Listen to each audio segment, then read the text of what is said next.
Live from ABC7, this is Eyewitness News at 7 p.m. on LA56. A truck explodes in Santa Paula, spewing a dangerous chemical. Dozens of people are treated, including firefighters. A highway is shut down and a school evacuated. New details about the bloody attack on a synagogue in Jerusalem that left 5 people dead, including a former USC student. Drones worth millions of dollars are stolen from a local manufacturer. It's an Eyewitness News exclusive. Good evening, I'm David Ono. And I'm Colleen Sullivan. Welcome to Eyewitness News on LA56, LA's only live local newscast at 7 p.m. And we begin with breaking news. Northbound lanes on a section of the 215 freeway in San Bernardino County about to be shut down, all because of damage from this fire. You saw the dramatic video right here last night. A commercial building engulfed in flames in Grand Terrace. Lanes will be closed between the Iowa Avenue off-ramp and the Barton Road off-ramp. Crews will tear a wall damaged in the fire, and officials concerned it could fall onto the roadway. We'll bring you a live report from the scene ahead at 7:30. Also tonight, problems stretching into the evening hours in Santa Paula after a truck carrying dangerous chemicals exploded, prompting evacuations and sending dozens of people to the hospital, including firefighters. The explosion happened at the waste treatment facility on Mission Rock and Shell Roads in Santa Paula. Anyone within a mile radius has been evacuated. Eyewitness News reporter Rob Hayes has an update from the scene. Well, the good news is the fires have burned themselves out. The toxic smoke has dissipated and Highway 126 is reopened, but evacuations are still in effect. Emergency officials concerned about possible toxic chemicals still in the air. From the air, damage at the wastewater treatment facility is clearly visible. From the ground, plumes of dark smoke rising sporadically throughout the day. Firefighters say an explosion involving a vacuum truck here spilled about 1,000 gallons of highly volatile organic peroxide, that chemical drying into a white powder that was spontaneously combusting when hit with water or disturbed. Firefighters forced to deal with their own boots starting on fire. But as this liquid began to dry out, the companies on scene noticed that it was very unstable and reactive, and as they stepped on it or tried to move their engine, it would spontaneously ignite under the tires of the engine or their boots. Officials say 37 people have been treated as a result of the explosion and fires, including 10 firefighters. All have been either released or are expected to be released soon, except for the 2 men who were present when the vacuum truck exploded. Their injuries, though, are not seen to be life-threatening. This nearby elementary school was evacuated, as were homes within a 1-mile radius of the scene. Residents 2 to 3 miles away asked to stay inside with their windows closed until hazmat teams can figure out what other dangerous chemicals were released as well. There are several chemicals potentially involved, and there are corrosives, there are acids also on scene there, and we believe that they have been involved with the fire. Meantime, traffic around the area is snarled. Highway 126 was completely shut down in both directions for more than 6 hours. Santa Paula's main drag, a parking lot. Investigators still haven't figured out what sparked that explosion. The Santa Clara Wastewater Company is privately owned.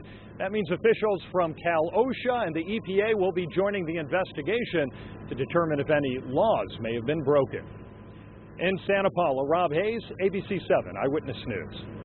5 people were transported to the hospital after a chemical spill at the UEI College campus. According to authorities, a worker spilled a cleaning agent yesterday, and even though the worker cleaned up the mess, people on campus were still complaining of a chemical smell today.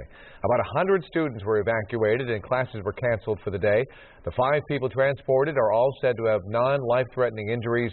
A hazmat team declared the scene clear this afternoon. And classes at Miracosta High School in Manhattan Beach were canceled today due to online threats. The school was on lockdown for about an hour after an anonymous threat was posted on the social media site Yik Yak. Yesterday, a post on the site said, if you go to Costa, you should watch out very closely at school today. And second threat was posted today claiming that Monday was just a drill. The posts are being investigated, and police have reached out to the social media site for assistance in tracking down the person who made those posts. Now to Jerusalem, where a bloody massacre this morning left 5 people dead. 3 of them were American rabbis who had immigrated to Israel. One of them, Rabbi Kalman Levine, was a former student at USC. Eyewitness News reporter Alex Michelson reports from North Hollywood, where he spoke to one of Levine's mentors. They're like my children. I lost one of my best today. Rabbi Zvi Block has taught students for nearly 4 decades, but one of his first ever was a USC student named Coleman Levine. His abilities in learning were awesome. You would have, in 20 years from now, you would have heard from him as a leading rabbi in Jerusalem. Decades ago, Levine gave Block a prayer book with a note written inside. If it wasn't for you, it's very possible I would never have the opportunity to learn Torah. Thank you for changing my life, Coleman Levine. Levine, a father of 9, was one of 3 American Israelis murdered inside a Jerusalem synagogue during prayers. A British man also was killed. We were coming into the synagogue, and we heard gunshots from downstairs. Israeli police killed these 2 Palestinian suspects who they say stormed the sanctuary carrying knives, axes, and guns. Obviously, we condemn in the strongest terms these attacks. Palestinian President Mahmoud Abbas condemned the attack, but also called for an end to Israeli provocations surrounding Jerusalem shrines that are sacred to both Muslims and Jews. Hamas, though, applauded the attacks. Rabbi Block says that makes him sick. The love for humanity is expressed through the absolute commitment to the eradication of evil. Jewish tradition calls for a quick burial, and we've learned that Levine has already been buried. We've also learned that a police officer who was injured while responding to the attack has died from his injuries. That brings the total now to 5 people killed. Reporting from North Hollywood, Alex Michelson, ABC7 Eyewitness News. Today, Missouri Governor Jay Nixon announced the members of a special regional commission to address issues in Ferguson. The 16-member group will make recommendations on how to address social issues raised by the shooting death of unarmed teen Michael Brown. Governor Nixon's announcement comes ahead of an expected grand jury decision on whether to indict Officer Darren Wilson in the August 9th shooting death of Michael Brown.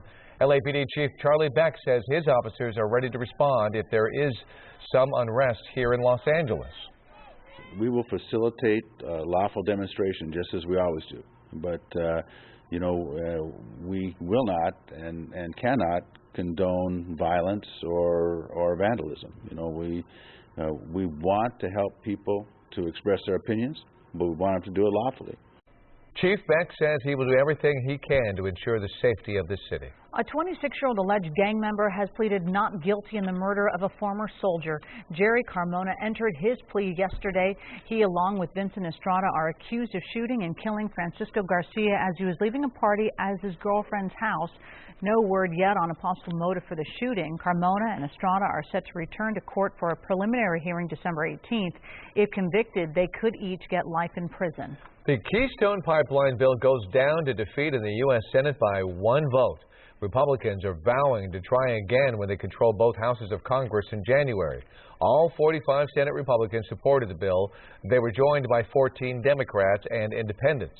The White House says President Obama did not support the bill, and he is waiting for completion of an evaluation process for the controversial oil pipeline that would run from Canada to the Gulf Coast. Here at home, thieves make off with wheelbarrows full of valuable merchandise from a Corona business that makes custom drones. The burglary was caught on surveillance video, but the suspects remain on the loose tonight.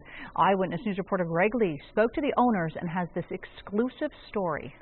Keep an eye on the top of your screen. This surveillance video from 3:30 this morning shows someone throwing a large rock through the glass door of this business, then barging in with a wheelbarrow. The thief immediately begins loading it up with anything in sight. Just to show up to work in the morning and have that all kind of smashed to pieces, literally and figuratively, and see it all gone is extremely frustrating.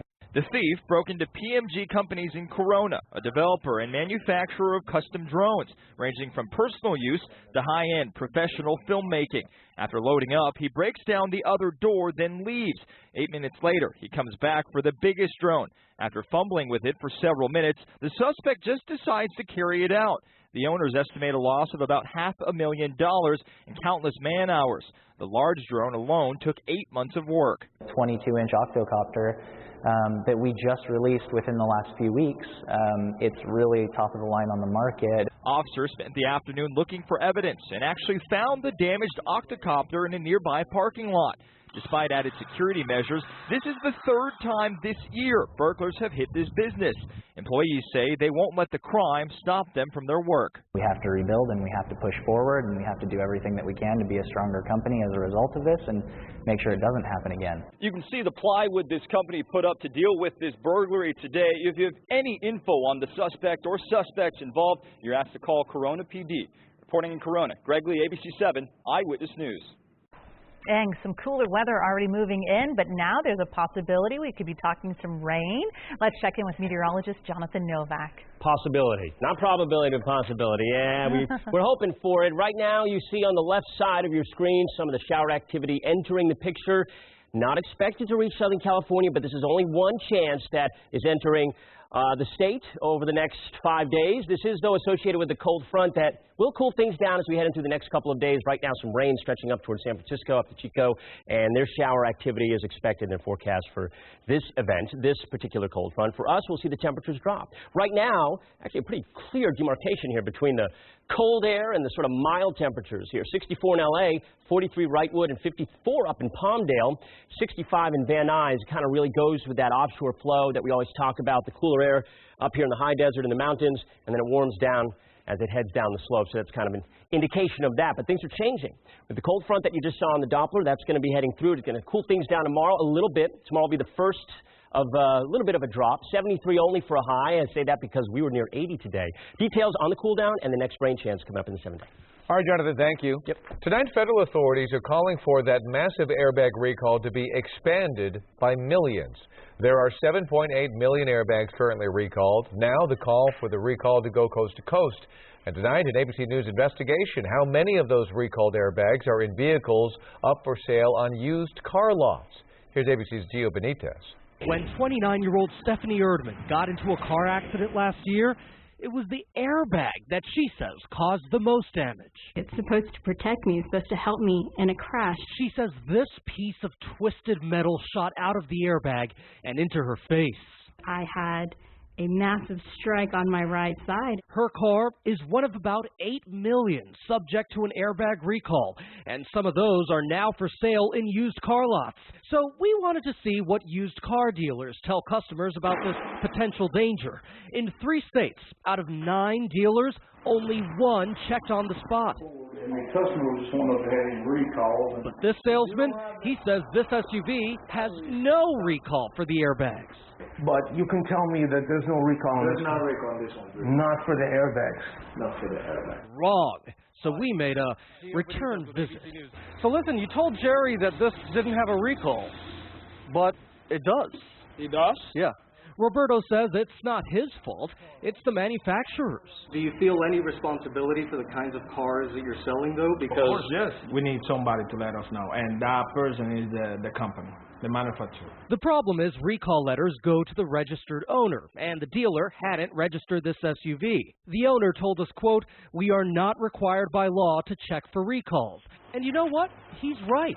There is no federal law stopping used car dealers from selling cars with open recalls or requiring them to check. For now, it's up to the consumer. Gio Benitez, ABC News, New York. Up next here at 7 o'clock, talk about a close call. A plane slams into a home just after takeoff. What we're learning about the elderly couple in that home at the time of the crash. What's this? You love him, I suppose, right? Yeah, of course. That's what marriage is about. Yes. A lot of people are talking about this one. The woman who wants to marry Charles Manson speaks out why she says her fiancé was railroaded. And actress Charlize Theron makes a commitment to help a serious worldwide problem when Eyewitness News returns.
A small plane slams into a home in a Chicago suburb, killing the pilot.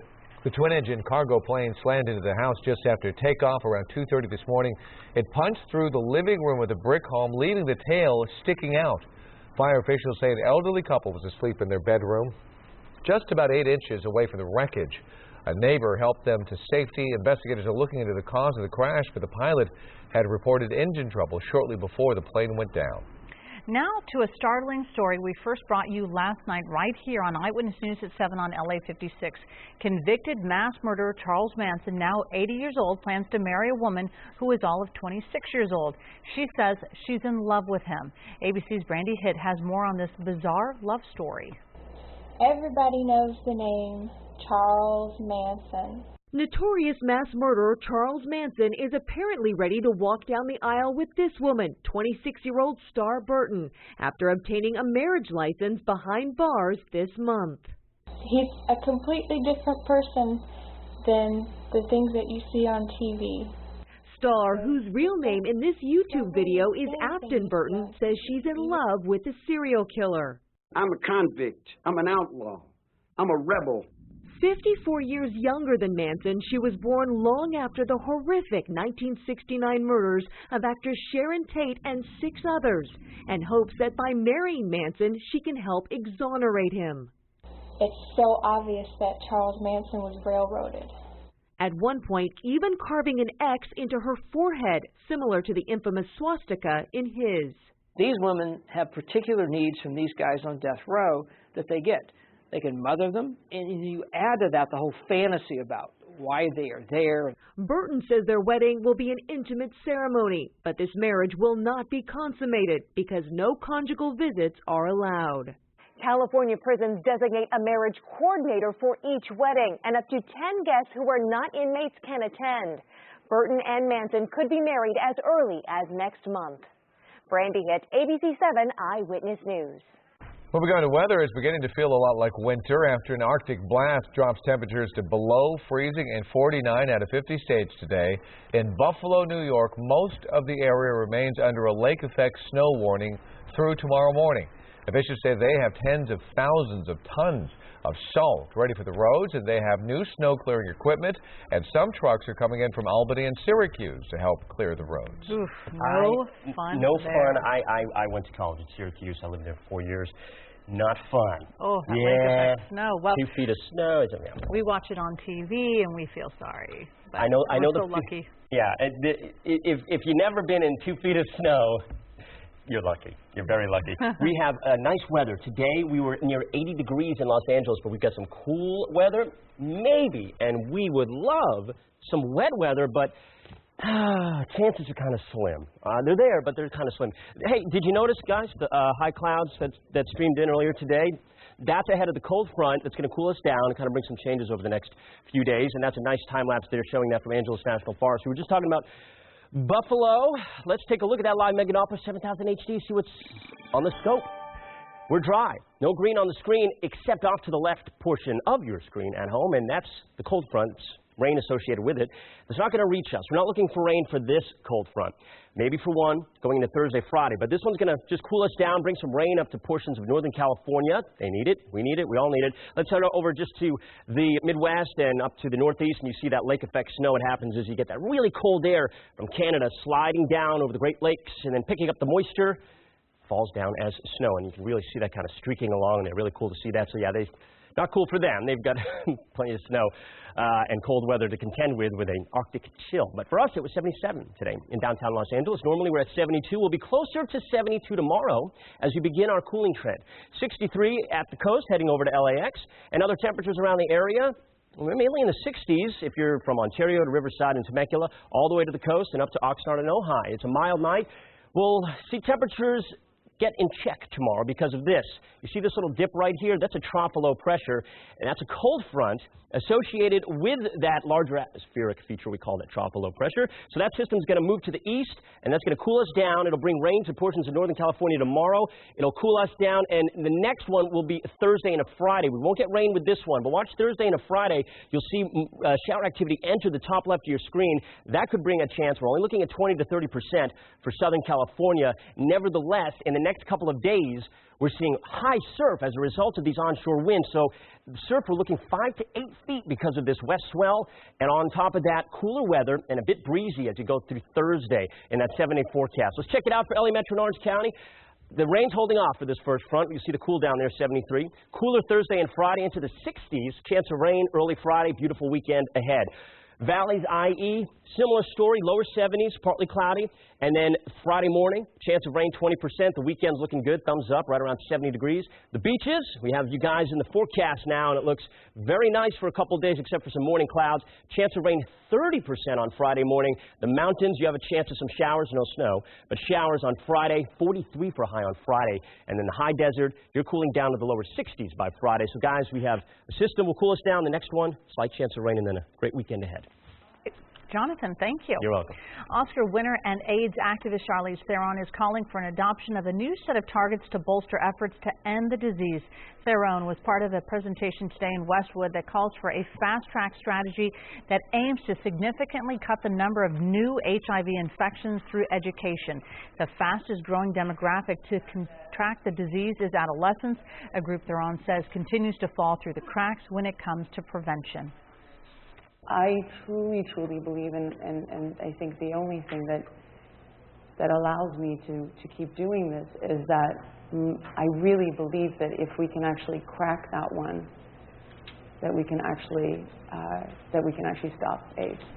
And then the actress is a messenger of peace for the United Nations and heads her own foundation, Africa Outreach Project. Up next, an Apple store and a bar and a shooting range all under the same roof.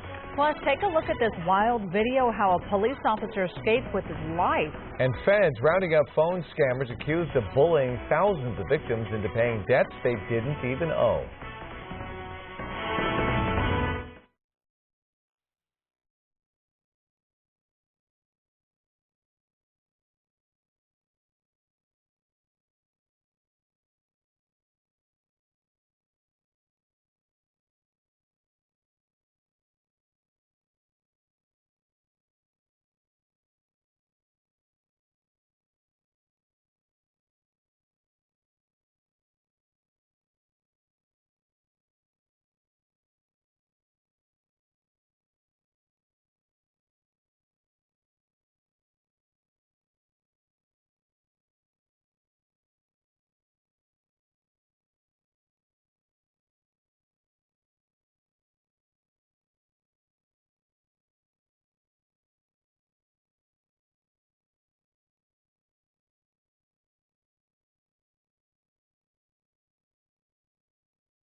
Dashboard camera video shows an SUV crashing into a Wisconsin State Trooper squad car, then slamming into another car. It happened Sunday on a snowy and slippery highway in Winnebago County. The trooper had stopped his car and was talking to a couple of drivers who had slid out of control. Luckily, the officer was not hurt in the crash. What happens when you mix an Apple store, a bar, and a shooting range? You get this place, the Wilshire Gun Store in Oklahoma City. Along with 8,000 square feet of retail space and a shooting range, it features a lounge area with a full bar. The owner says it's designed to make the experience less intimidating to first-time gun buyers. The store even allows children to touch the display weapons. With parental guidance and RSOs and everyone else watching, yes, they're able to come up and enjoy that experience with their parents and see it. Responsible gun ownership should start young and in the home and with the parents. The owner says the open layout was inspired by the design of Apple stores. As for the bar, once you sit down for a drink, you are no longer allowed in the range as a shooter or a spectator. Well, it's kind of good to go to that Apple store because it's not very busy. Yeah. It's always so busy when you go there. Well, we are updating the evening's top stories next here at 7:30, including a section of a busy Southland freeway about to shut down for the night. We are live over the scene. Plus, new details in the investigation of a brutal attack at a Jerusalem synagogue that killed 5 people. And why one university says it has a right to ask its students about their sex lives. All ahead on Eyewitness News at 7:30 on LA56.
Live from ABC7, this is Eyewitness News at 7:30 p.m.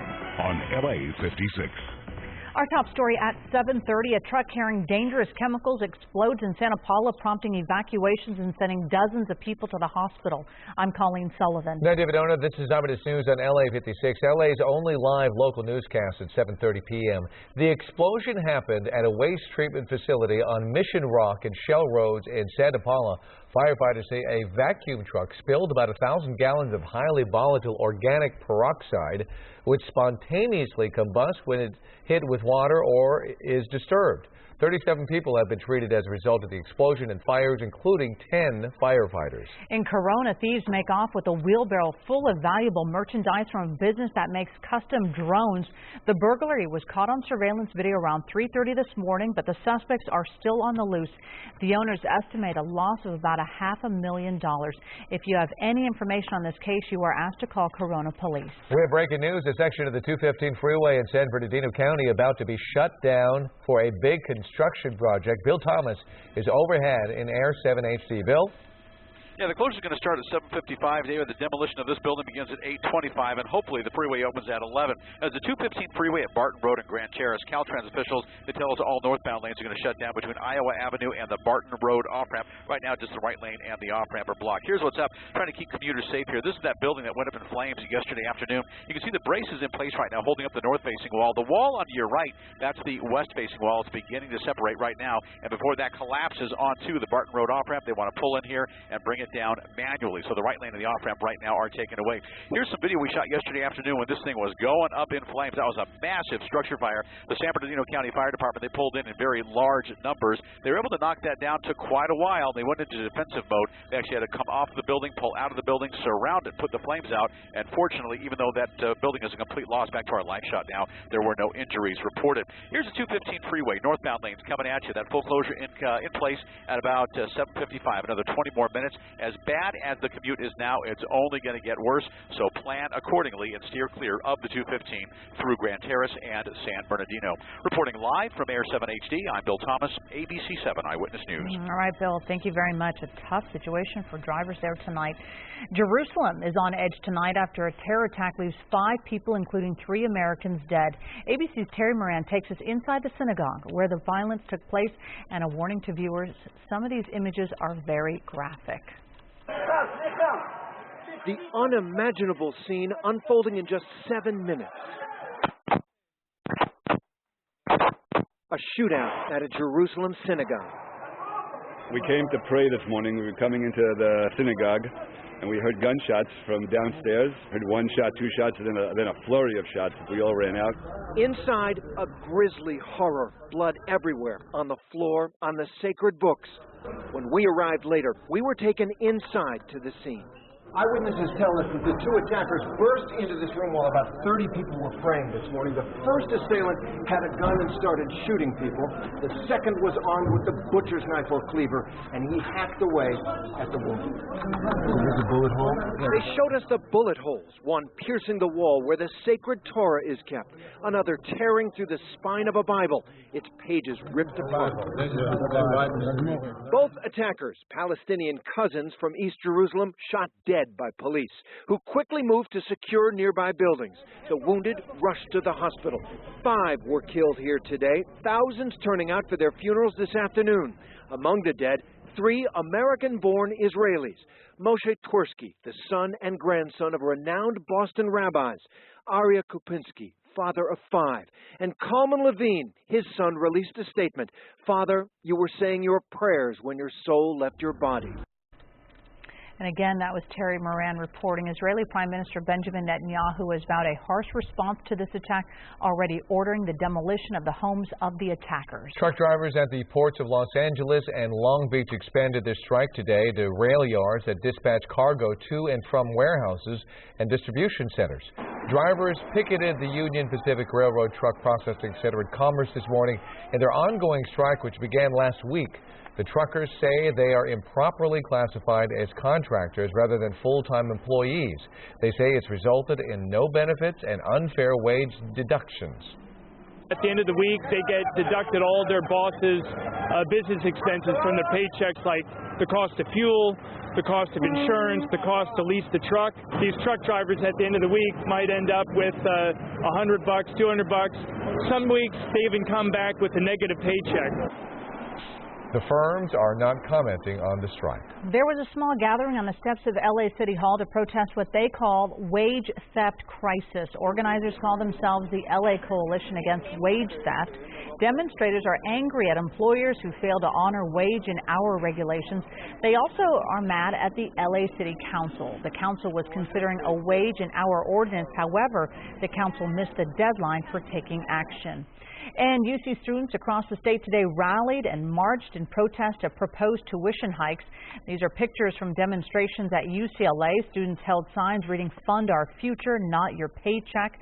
The protests come a day ahead of a UC Board of Regents meeting to consider the proposal, which would raise annual tuition 5% over the next 5 years. Some tensions today as hundreds of transgender activists took to the streets of Hollywood. Ironically, as demonstrators protested against violence, a fight broke out.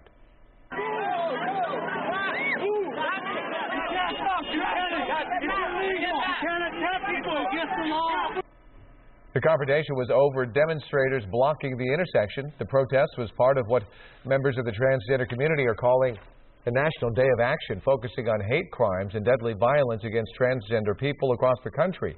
Demonstrators say they want more support from law enforcement. President Obama is calling on Congress to approve $6 billion in emergency spending to stop Ebola. The more we can catch these things early, where they begin, the less risks we have over the long term. The president met with his Ebola response team today, one day after a surgeon who contracted Ebola in Sierra Leone died at a Nebraska hospital. President Obama says it is important to push forward on efforts to stop the disease at its source. Now to what authorities are calling an absolute epidemic of abusive debt collection practices, a multi-million-dollar collection scam hitting all 50 states. The feds are rounding up suspects accused of bullying more than 6,000 victims into paying debts that they didn't owe. We get details from ABC's Rebecca Jarvis. You're going around getting loans, not paying them back. Ma'am, you're on the way to jail. You're listening to a threatening phone call. But according to federal regulators, that debt collector on the line is actually a thief. Have them send you out a letter. If I do not hear from you within 2 hours, the attorney will go ahead and at that time forward the Los Angeles County for a warrant to be issued for your arrest. The U.S. government today announcing criminal charges against Georgia-based William Scott & Associates. 7 employees arrested, accused of scamming 6,000 victims. No one off limits. You think us 8 months pregnant women wants to go to jail? Like, no. I wouldn't care if you were 9 months pregnant. I have a job to do here. Allegedly scaring victims into forking over more than $4 million in bogus debts over 5 years. We shut down one company today, but there are a lot of companies that do this and victimize not just 6,000 people, but I think tens of thousands, if not hundreds of thousands of people all over the country. The warning signs, according to law enforcement, the criminal may know information about you that they've gathered through the internet, but harassing phone calls, threats of jail or even arrest, and telling you that they've informed other people in your life, whether they're friends, family, even your employer, about your debts, those are illegal and they should be red flags. Hang up the phone. Rebecca Jarvis, ABC News, New York. Does your school have a right to know about your sex life? Students taking an online questionnaire are shocked by personal questions like, how many times have you had sex in the last 3 months? Florida Atlantic University in Boca Raton is asking that question and other questions as part of a required course called Think About It. Students were asked how many different sexual partners they have had in the last 3 months and how many times they have used condoms in the last 3 months. Students thought the questionnaire was a joke until they realized they couldn't enroll until they answered. Why questions pertaining to how many times I've had oral sex has anything to do with a campus, what's going on campus. FAU says federal law requires all universities offer training to students about sexual assault and prevention, and that universities across the country have similar programs. Up next, why the price of olive oil may be ready to skyrocket. And do you remember bubble baby syndrome? Now the new research that has patients bursting with joy. Their incredible story. Beautiful day. Clouds rolled in at the end of the day. That's associated with the cold front. I will tell you about that. Rain chances the weekend coming up in the 7-day forecast.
Gone shopping for olive oil lately? Brace yourself. The price will soon be going up.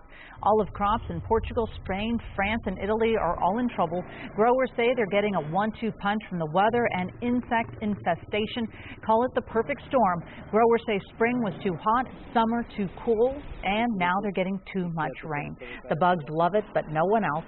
The blighted harvest means a short crop and higher prices. A Corona couple is sharing something they call nothing short of a miracle. They had fraternal twin daughters, and as health specialist Denise Tador explains, one of them was diagnosed with a rare condition known as bubble baby syndrome. The warmth of sunshine is still new for 2-year-old Evangelina Padilla-Vaccaro. For the first year of her life, she stayed protected inside her home. We wore masks. We showered, sanitized, didn't have visitors. She was a bubble baby. Is this your playhouse? Can I come in? Can I? Yeah! The 1976 The Boy in the Plastic Bubble movie was the first time many Americans heard of ADA-deficient severe combined immunodeficiency, or SCID, babies born without an immune system who could die from any common infection. Exactly that movie was the extent of my knowledge. Evangeline's dad realized without treatment, his daughter would always be in peril. She lived in a bubble. She was deprived of everything that a normal kid, was. Evangeline's condition was caught on a screening test when she was 6 months old. Doctors usually treat this condition with a bone marrow transplant, but her sister, Annabelle, was not a match. Her parents lost hope. Then the family learned of a clinical trial taking place at UCLA's Eli and Edith Broad Center of Regenerative Medicine and Stem Cell Research. Dr. Donald Cohen pioneered a stem cell gene therapy to correct the faulty gene. It's basically a self-transplant. So we take some of the patient's own bone marrow. In the laboratory, we isolate the stem cells and introduce the gene that's missing with a virus to carry the gene, then transplant it back into the patients. 18 children with SCID have been cured using this treatment. Evangelina is one of them. Nothing shy of a miracle. She'll get to live like other kids, something her parents will never take for granted. A normal, healthy baby that I'm okay if someone sneezes and coughs next to her. Denise Tador, ABC7 Eyewitness News. Wow, wonderful. Possible rain in the 7-day. Jonathan Novak has his complete forecast straight ahead. Plus, USC makes a decision on the fate of suspended quarterback Josh Shaw. Coming up in sports, we'll tell you the answer.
Thousands of items confiscated from carry-on bags at New York's JFK Airport go on display. Ahead of the busy holiday travel season, the Transportation Security Administration wants to remind people which items are no-nos. Knitting needles and ice skates are okay, but sparklers, nunchucks, fake chainsaws are not okay. In fact, toy weapons of any kind are not allowed.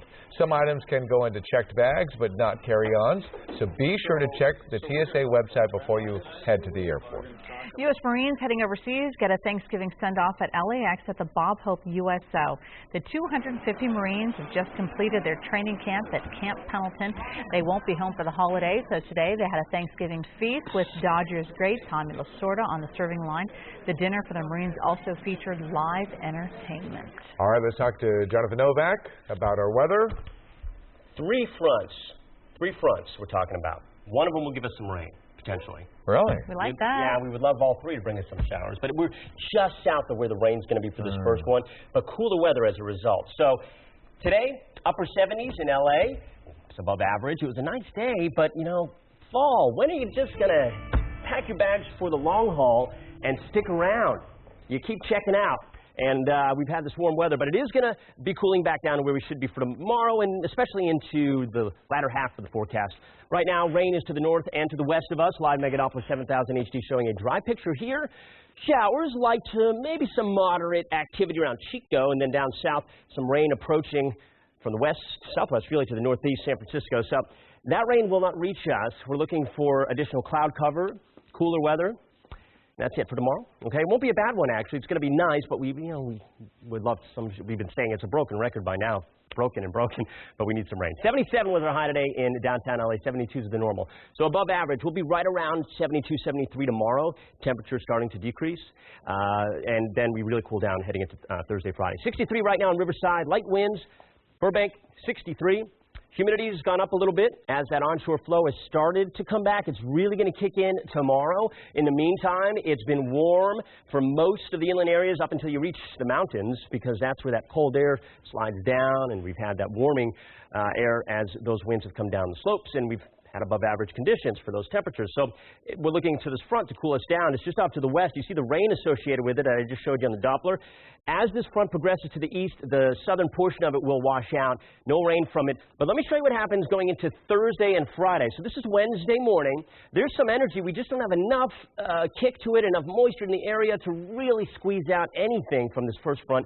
But as you go into late Thursday night into the early morning hours of Friday, we see another front come through. That could bring a few showers, especially around the mountain areas, I think, as we go into early Friday morning. By Friday afternoon, we're dry. And temperatures, by the way, will also cool down even more on Friday and into the weekend. All right, tomorrow, 73. So I showed you the high today in the upper 70s, tomorrow in the lower 70s in LA. In the IE, we're around 72, 69 San Bernardino, 72 Mission Viejo, pretty much where we should be for this time of year. 7-day forecast, LA Metro and Orange County.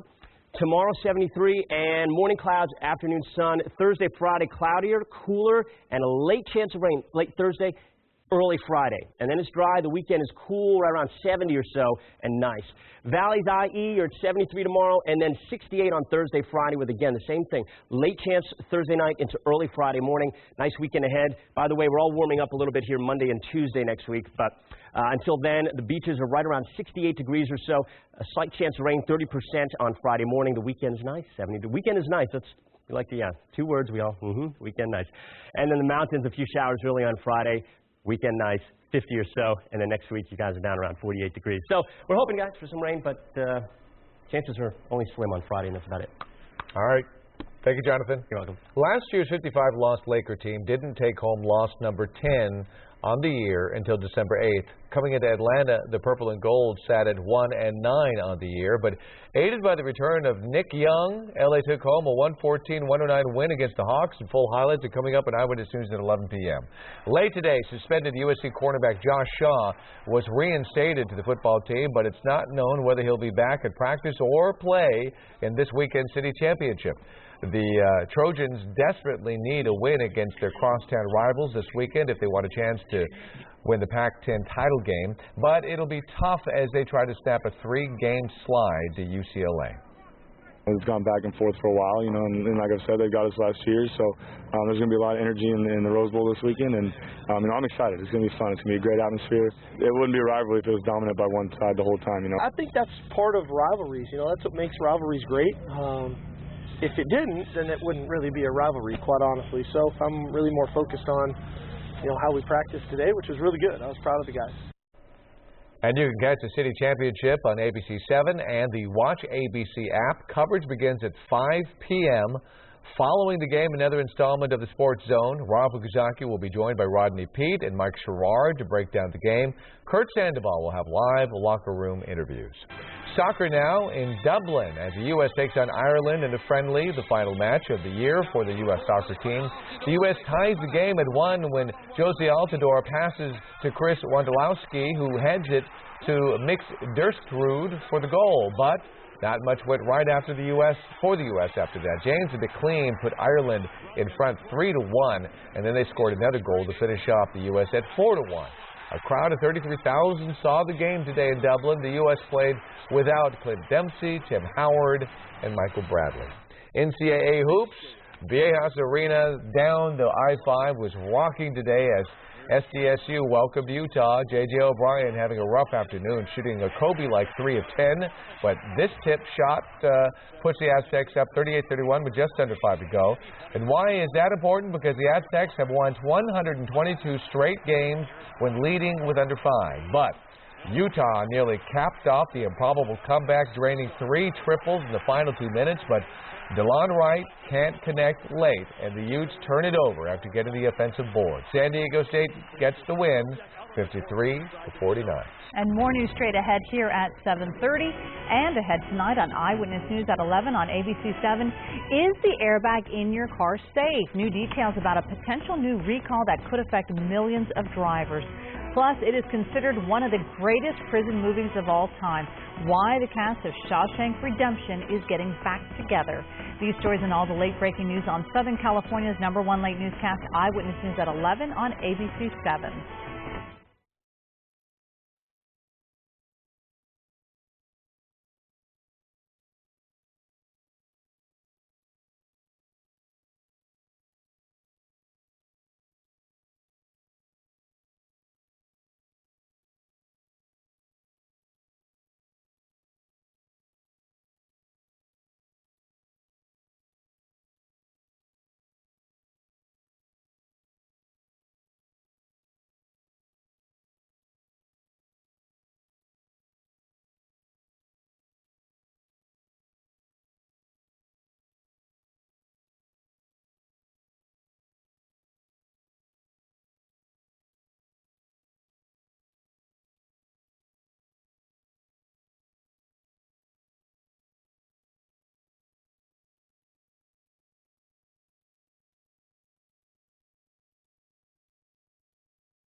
A two-cornered hat that belonged to Napoleon Bonaparte sold for millions at auction over the weekend. The French Emperor's hat sold to a South Korean collector for $2.4 million.